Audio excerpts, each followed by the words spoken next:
Аз ще ям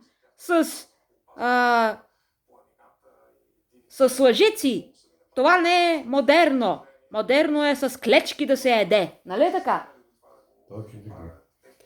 Това да се еде с лъжици е някакси старомодно, средновековен начин на живот.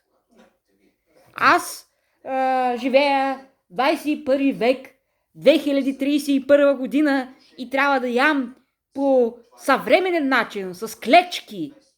И какво е това да ям боб и супа? Аз трябва да ям микици, паржоли, а не като в затвора, нали е така?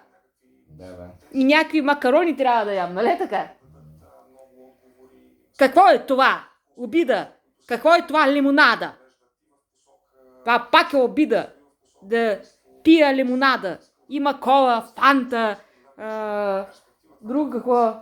Спрайт. Какви са тия селски простотии? Ние живеем в 2031 година, в 21 век. Не може така да ядем и да пием, нали така?